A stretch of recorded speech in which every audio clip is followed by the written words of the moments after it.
कल्पना कीजिए 15 फुट ऊंची शीरे की दीवार का, जो 35 मील प्रति घंटे की रफ्तार से बोस्टन की सड़कों पर बढ़ रही है। यह कोई आपदा फिल्म का शुरुआती दृश्य नहीं है। यह है 15 जनवरी 1919 और आप जो देख रहे हैं वो है अमेरिकी इतिहास की सबसे अजीबोगरीब औद्योगिक आपदाओं में से एक। बोस्टन के नॉर्थ एंड में सुबह की हवा में शीरे की जानी पहचानी खुशबू थी, जो बंदरगाह से आने वाली नमकीन हवा के साथ मिली हुई थी। मजदूर संकरी गलियों से जल्दी जल्दी गुजर रहे थे। असामान्य रूप से गर्म 43 डिग्री के मौसम में उनकी सांस दिखाई दे रही थी। बच्चे कॉप्स हिल पार्क में खेल रहे थे और बंदरगाह के मजदूर व्यस्त वाटर फ्रंट पर एक और दिन की तैयारी कर रहे थे। उनमें से कोई भी यह कल्पना नहीं कर सकता था कि कुछ ही घंटों में उनका मोहल्ला एक ऐसी विपत्ति का गवाह बनेगा जो इतनी अजीब होगी कि अखबारों को पाठकों को यह समझाने में मुश्किल होगी कि यह वाकई हुआ था। यह समझने के लिए कि कैसे 23 लाख गैलन शीरे ने बोस्टन को आतंकित किया, हमें 20वीं सदी की शुरुआत के औद्योगिक उफान के दौर में जाना होगा। अमेरिका को ऊर्जा की भूख थी और शीरा तरल सोना था। यह गाढ़ा काला चाशनी सिर्फ दादी माँ की रसोई में कुकीज बनाने के लिए नहीं था। यह औद्योगिक अल्कोहल बनाने का मुख्य घटक था, जो ऑटोमोबाइल्स से लेकर प्रथम विश्व युद्ध के लिए अभी भी सामान बना रहे म्यूनिशंस फैक्ट्रीज तक हर चीज को शक्ति देता था। प्योरिटी डिस्टिलिंग कंपनी ने इस सुनहरे अवसर को पहचाना था।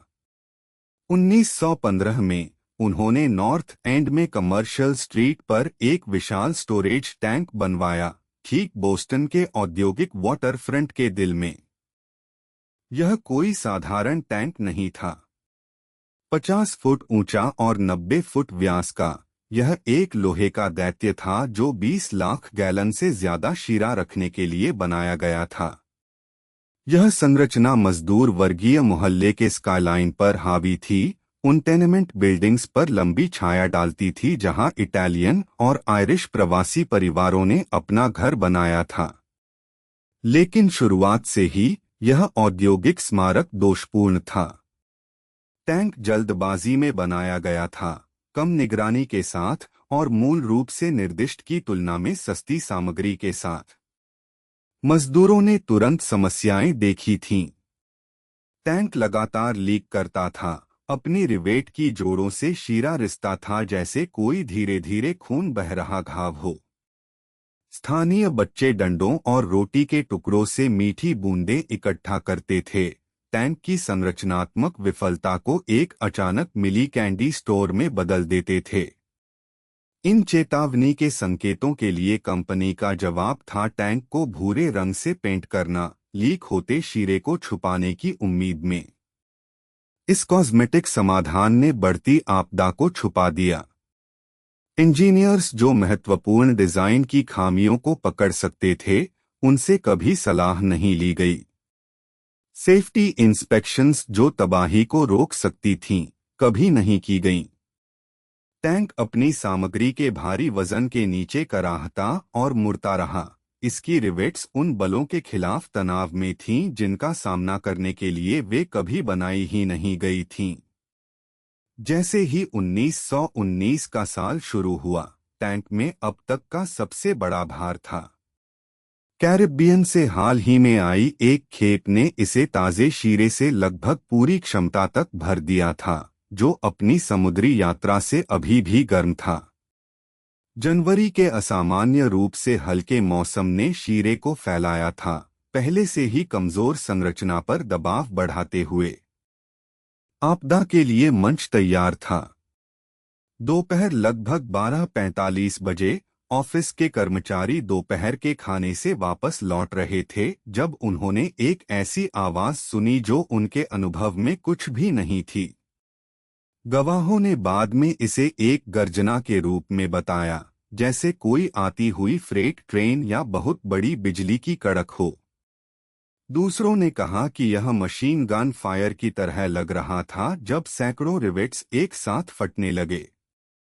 टैंक सिर्फ टूटा नहीं, यह फट गया। 23 लाख गैलन शीरा फटे हुए कंटेनर से औद्योगिक मिठास की सुनामी की तरह बाहर निकला। शुरुआती लहर 15 फुट ऊंची थी। नॉर्थ एंड की संकरी सड़कों से 35 मील प्रति घंटे की रफ्तार से बढ़ रही थी। यह लोकप्रिय कहावत का धीमा चलने वाला शीरा नहीं था। दिन की गर्मी से गर्म और गुरुत्वाकर्षण और दबाव से प्रेरित यह फ्लैश फ्लड की विनाशकारी शक्ति के साथ बढ़ रहा था। लहर ने अंधाधुंध क्रोध के साथ हमला किया। पास का एक फायर हाउस अपनी नींद से उठकर एलिवेटेड रेलवे सपोर्ट्स से टकराकर चकनाचूर हो गया। घोड़े और गाड़ियां बाथ टब में खिलौनों की तरह बह गईं। एलिवेटेड रेलवे की संरचना चिपचिपे हमले के नीचे मुड़ गई और गिर गई, यात्रियों को ट्विस्टेड मेटल और शीरे में फंसा दिया। उन पहले भयानक मिनटों में 21 लोगों ने अपनी जान गंवाई। मार्टिन क्लावर्टी, एक टीमस्टर, कुचल गया जब लहर ने उसकी गाड़ी को पलट दिया। 10 साल का एंटोनियो दी स्टेजियो अपने परिवार के टेनेमेंट में खेल रहा था जब इमारत उसके चारों ओर गिर गई। शुरुआती आपातकाल का जवाब देने वाले फायर फाइटर्स अपने ही स्टेशन में फंस गए जब संरचना ध्वस्त हो गई। घायलों की संख्या 150 से ज्यादा थी। बचावकर्मी पहुंचे तो पाया कि पीड़ित सिर से पैर तक गाढ़े, ठंडे होते शीरे में लिपटे हुए हैं।